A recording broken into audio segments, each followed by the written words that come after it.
Dua dokter yang akan menjalani dua operasi. Salah satunya adalah Jong Suk yang melakukan operasi otak di ruang operasi yang tersembunyi di balik kuil. Ia berhasil mengangkat tumor dari otak seorang gangster kejam bernama Kim Do Bong saat dikelilingi oleh anak buahnya. Dokter lainnya adalah seorang pria tua bernama Choi Doki yang sedang melakukan operasi di ruang operasi resmi di rumah sakit. Doki menyelesaikan operasinya dan kemudian bertemu dengan seorang sersan polisi yang sedang menyelidiki operasi pasar gelap. Sersan tersebut menunjukkan video operasi otak kepada para dokter dan mengetahui bahwa itu adalah operasi yang sangat sulit. Hampir mustahil dilakukan di luar rumah sakit. Kembali ke rumah sakit darurat milik Sok, dia bangun dan memeriksa pasien yang kondisinya membaik.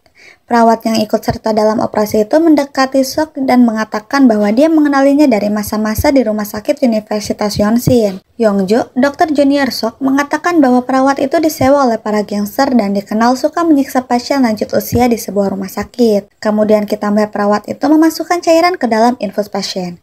Ketika Sok hendak mengganti perbannya, dia mendapati pasien itu pingsan. Perawat menggunakan kesempatan ini untuk memeras Sok agar memberi imbalan agar tidak membocorkannya. Sok tersenyum licik tetapi berkata bahwa dia setuju.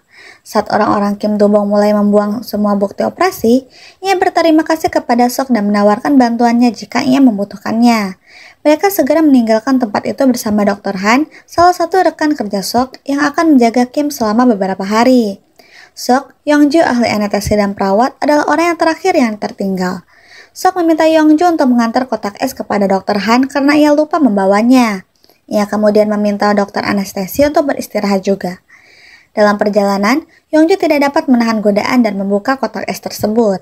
Di dalamnya hanya ada beberapa bungkus keripik. Ia memutar balik mobilnya. Di dalam gudang, perawat tersebut meminum air dari botol Sok dan akhirnya pingsan. Ia terbangun di lantai dan tidak dapat menemukan tasnya. Ia mencari dan menemukan di ruang operasi tempat Sok menyerangnya. Menarik kawat di lehernya, Yongju kembali ke tempat itu dan menemukan Sok yang dengan santai bertanya kepadanya di mana skopnya itu. Nyonya Ra membawakan foto Sok yang sedang bermain dengan anjing Rottweiler miliknya kepada Doki. Foto itu membuat Doki tersenyum dan Ra berkomentar tentang kemiripannya dengan Sok. Ra mempertimbangkan untuk menemuinya. Sok kini kembali ke apotek di kota kecil bernama Paju. Ketika meninggalkan tempat kerjanya, ia melihat seorang pria dengan monitor pergelangan kaki menatapnya dari seberang jalan. Tiba-tiba, dia mendapatkan telepon dari Doki yang mengatakan bahwa dia akan segera menemuinya. Telepon itu mengguncangnya. Kilas balik menunjukkan Doki mengusir Sok dari ruang operasinya. Dalam kemarahannya, dia mencoba mencekik tetapi dokter lain berhasil melepaskannya. Doki menamparnya dan mengatakan bahwa dia tidak akan bekerja di ruang operasi manapun lagi. Sok berlutut di tengah hujan memohon pengampunan, tetapi Doki tidak mengabulkannya. Saat ini, Doki tiba di rumah Sok. Setelah berbincang-bincang sebentar, ia menunjukkan video operasi otak dan mengatakan bahwa kondisinya sudah jauh lebih baik. Ia mengakui bahwa ia sakit. Ia menderita glioma batang otak.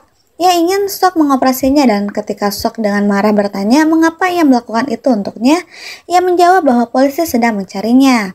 Saat meninggalkan rumah, ia kembali merasakan sakit yang teramat sangat. Ia mencoba mengeluarkan sebotol obat tetapi Sok menginjaknya dan memecahkannya sambil tertawa histeris.